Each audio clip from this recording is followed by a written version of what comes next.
In 1969, Miss Helen Moss of New Haven gave the Cheshire Historical Society 30 letters written by Titus Moss in 1862-63. After over 35 years in our files, these letters were transcribed last year by curator Marshall Robinson.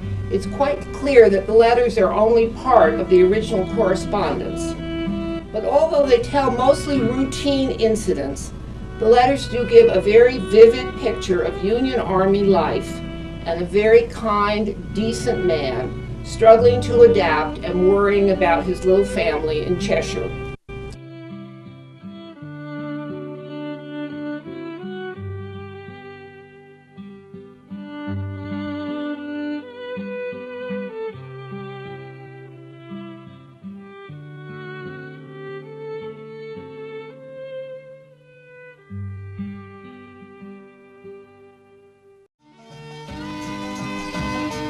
Welcome, everyone, to July 1862. Look around you. We are standing in an open field. The town hall will not be built for several years. Wallingford Road is here with all the houses you see now. Cheshire is a small town of about 2,000 people. The main industry is still farming, but 500 men from England and Ireland have come here to work in the barite mines. And the Cheshire Manufacturing Company, later called Ball and Socket, is making buttons for the uniforms of Union soldiers. The Civil War began a year ago, and we are now in the thick of fierce battles on land and water. 11 southern states have seceded from the Union and formed their own government. The United States is now divided in two. Emotions are running high with vigorous differences of opinion on the war, often called the rebellion. Many in the North view the withdrawal of the southern states as acts of treason and are ready to fight for a unified country. Others think that abolishing slavery is the main reason to keep fighting. In a few weeks, 53 young men from Cheshire will form Company A, 20th Regiment of the Union Army. During our walk this afternoon, you will meet and get to know a few people who were alive in Cheshire in the summer of 1862, and how their stories were changed because of this war.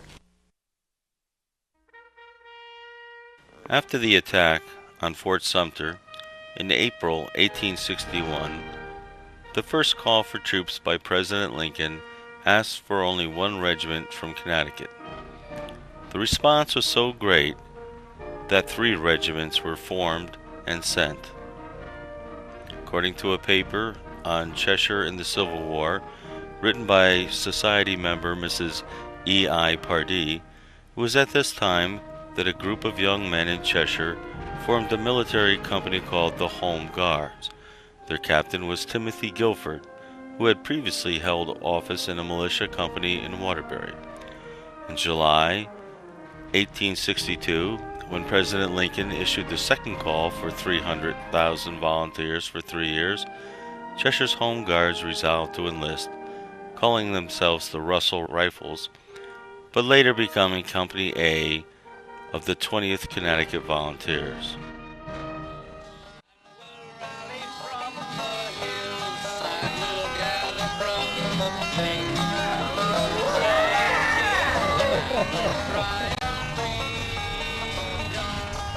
It's Huntley, the telegraph operator. This can't be good news. It's a news bulletin. Just in over the telegraph, President Lincoln calls for more troops. Let me read. I have made a decision to call for 300,000 more troops, chiefly infantry, that I hope will be raised without delay, and that an order fixing the quota required from each state will be issued by the War Department at once. This is what we've been waiting for, men. We'll be the first to enlist. Hurrah! Watch it! You won't get away with deserting our country. I fear that things are not going well for the Union. There will be money for soldiers, and I hear that Cheshire will vote to allot another $100 in addition for soldiers with families, $50 for single men. It's not a matter of money, it's a matter of conscience. I hear the Prospect has contributed the largest proportion of soldiers of any town in Connecticut. Cheshire boys will feel obligated to go. The Southern people are saying the fatal blow has been dealt this grand army of the North.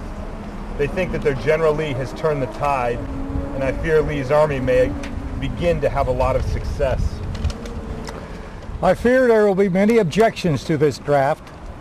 The protesters say this is a total war, a war to destroy the Old South instead of to restore the old Union. The Old South includes slaves, and I, for one, intend to keep on fighting, if only to end slavery, an inhumane practice. I too must go and fight for what I believe in. Hooray for you, Moss. So now I must tell my son that at home he must mind his mother and do all that he can to help her. She has so much to do, and Emma's not big enough to help very much. I will be far from home and won't be able to help. So my son Howard will have to do much of the work at home. He must kiss his mother and his sister and be kind and just and good as he can while I am gone. It is my aim and my prayer that I may act as it becomes a soldier. I have been blessed beyond what I have right to expect, with health and friends, and I endeavor to be thankful for them. We wish you well, dear Titus. And to all you, soldiers and your families, our thoughts will be of you.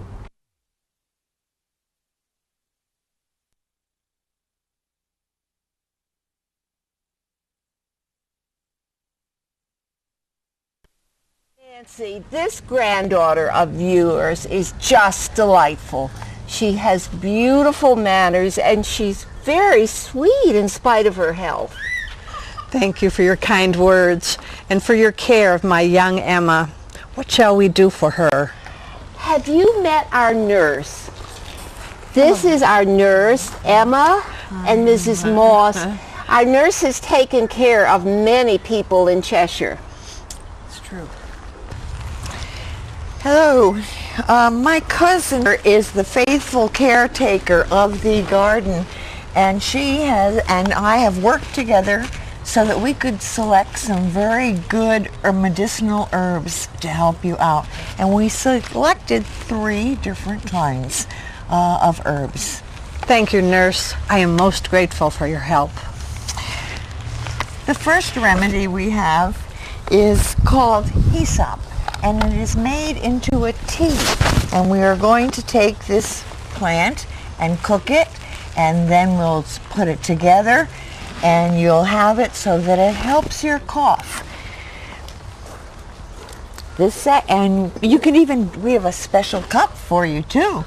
We can put the tea in here, and you can look at it if you'd like. You want to hold this, and you can pretend to drink from it now, but that's how you'll do it later. Okay, I can put it down here. You can hold it. The second thing that we have is a mustard plaster.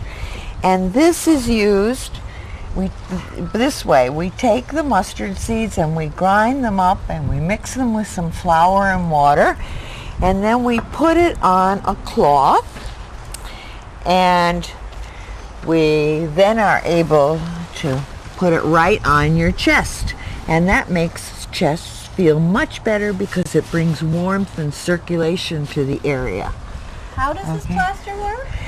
It really increases the blood supply to the area and helps her heal. We are most grateful, nurse. Emma also has trouble sleeping from time to time. I worry that she's not getting the rest she needs. Smell this. This is a lovely bunch of lavender, and if you put it under your pillow or when you're going to bed or when you're taking a nap, you never smell the mustard plaster, and it just has a lovely scent, and so that you feel just wonderful and drop off to sleep. So then my daughter will get well? Oh, young Emma here is young and strong, and I know she's going to get better. My sincere thanks to all of you for your help and good wishes. Oh, goodbye, and we'll see you in a bit. My dear Jennette, I need to have a moment to speak with you, if I might. Oh my, I see the signs of melancholia and strife. Perhaps some chamomile tea would be in order. I think, dear Lucy, there are times of heartbreak when nothing seems to help. Oh, Oh, Mrs. Moon, come here. We didn't want to talk to you in front of the Mosses, but tell me, how is your son? I know he enlisted last year, right? Yes, young William is fine. Thank you for asking. He enlisted in the 15th Regiment last year. He was at the Battle of New Orleans, so thank God he survives thus far. Thank you for asking. And I must tell you that the money he got when he enlisted has made it possible for us to buy our house. When he first came here from England, for my husband to work in the mine, we rented a house that Mr. Cornwall had built. Now we are the owners with a mortgage to Mr. Cornwall, and my son is out of the mine, for which I am thankful. The waiting is hard, isn't it? I know Titus, my son, her father, is thinking he should enlist, but he's also needed here at home. A hard decision. He was always a thoughtful boy, maybe even too serious. Oh. Everything is ready for the party. Oh, thank you. And we're ready too. Thank you. Nancy, my dear friend, this bouquet is for you. Now, let's go around to the front and go on into the party. Thank you, Lucy. On our way.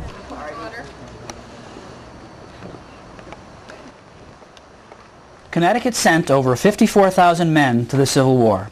Over 5,000 died, many from diseases. From Cheshire, 126 men enlisted. Their names are here on this monument, which was put in place in 1866, a year after the war was over. In our stories today, we have met a number of people, both soldiers and civilians. You may wonder what became of them. Let's find out. Edward Cornwall? Edward Cornwall was a popular man, active in many roles. He was Justice of the Peace, Selectman, Judge of the Probate, Town Clerk, and served in the General Assembly 7 times. After his death, Elm Street was renamed Cornwall Avenue. His home is now an office building. Joseph Perkins Beach. Joseph Beach came back to live in Cheshire in 1867. Around the same time he finished his History of Cheshire. The book describes the earliest beginnings of the town in 1694, with many farms and families described in detail. The Mosses, Ives, Brooks, and Doolittles. Admiral Foote.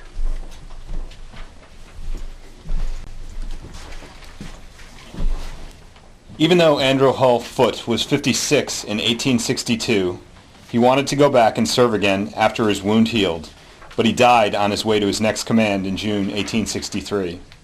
He is buried in the Grove Street Cemetery in New Haven in a large ornate tomb. The Navy Department obituary said of him, "A gallant and distinguished naval officer is lost to the country." Commodore Hitchcock. Commodore Hitchcock's military career was a long and successful one. In his 50s, at the time of the Civil War, he commanded several ships and following the war was in charge of a naval yard in Cold Spring, New York, the town where he is buried. Hitchcock presided over the ceremony held right here in 1866 when this monument was put in place. Look for the portrait of Commodore Hitchcock over the fireplace inside the Historical Society house. William Moon. William Jr. was mustered out in 1865 at the end of the war and came home to Connecticut. We sold the house on Elm Street after the barite mines closed in 1878 and hoped to head west in search of more opportunities. William stayed here in Connecticut for several years after the war. Alonzo Smith served, then was mustered out, and became the secretary to Connecticut's 20th Regiment, keeping in touch with all the men in that regiment. Nettie Smith, his granddaughter, took over after his death as secretary to the regiment. Her notes are in the Historical Society library. George Keeler was a sergeant in Company A with all the Cheshire boys, including Titus Moss. Keeler was wounded twice. Finally, he was discharged because of disability on December 22, 1864. Captain Guilford, what became of you? Captain Timothy Guilford enlisted in the Connecticut 20th Regiment, formed up in New Haven, September 8, 1862. He served during the whole war, survived, and went to work for the Waterbury Button Company. His final resting place is in Waterbury. About the Mosses. The house where Titus Moss lived, 859 Moss Farms Road, is pictured in Landmarks of Old Cheshire, 1976, but has since been demolished. As for Titus, I enlisted with the Guilfords, several of the Doolittles, Alonzo Smith, George Keeler, all of us, in Connecticut's 20th Regiment. I died on the battlefield of Chancellorsville, the last day of that battle, in the spring of 1863. I was struck and wounded, and did not think it was serious at first. As I lay there, my final thoughts, however, were of Jennette and my beloved children. Captain Guilford had the onerous task of writing the news of the death to my family.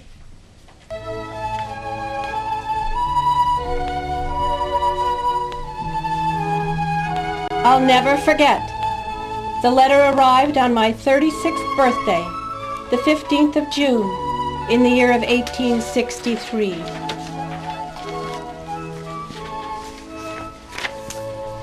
To Mr. Julius Moss, from Captain Timothy Guilford. Camp of the 20th Connecticut Volunteers near Stafford Courthouse, June 11, 1863. Friend Moss, dear sir, I must perform an unpleasant duty today.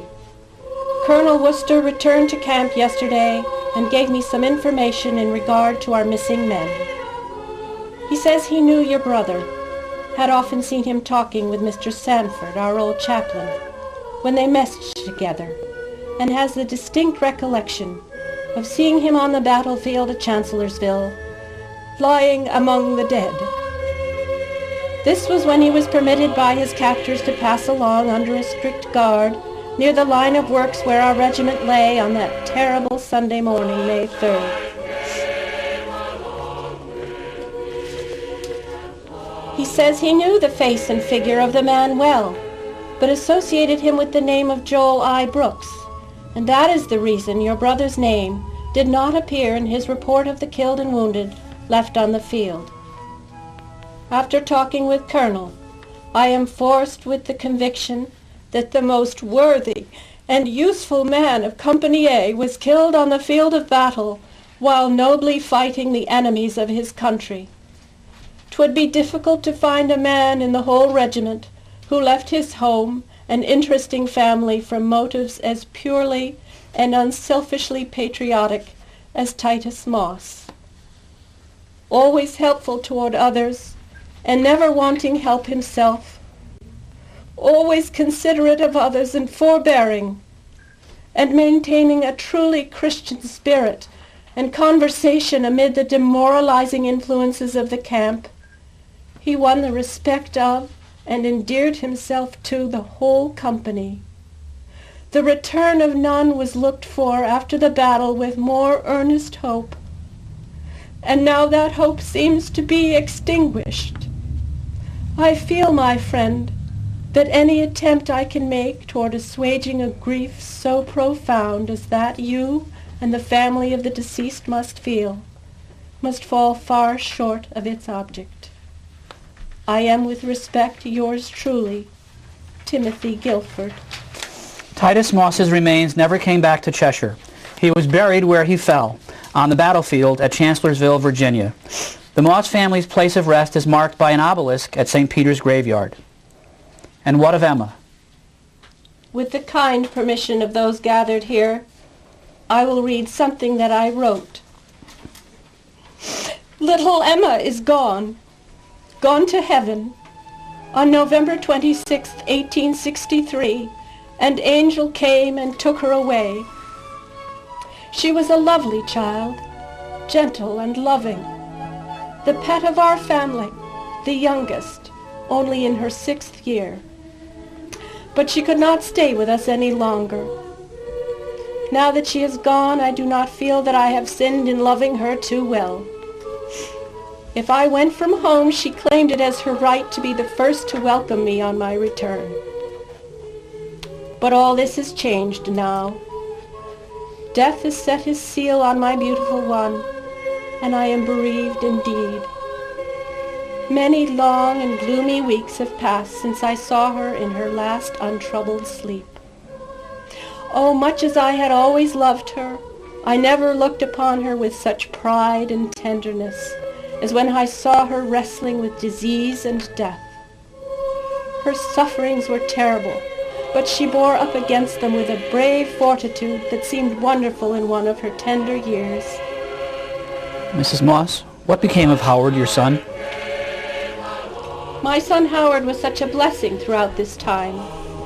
If we could look forward at Howard in 1872, he is 16 then, and the man of the house. Howard, dear, would you please carry on from here?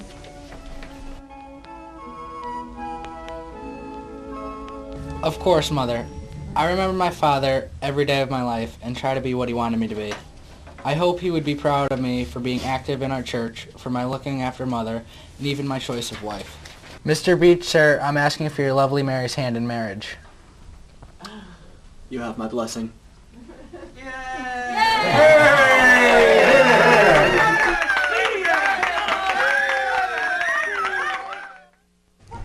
And now that the future has been revealed, let's go back in time once again to this day in 1862. Let's drink to 1862 and the better times that lie ahead. Here's to Cheshire and to the Union. The Union! Yeah!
Water.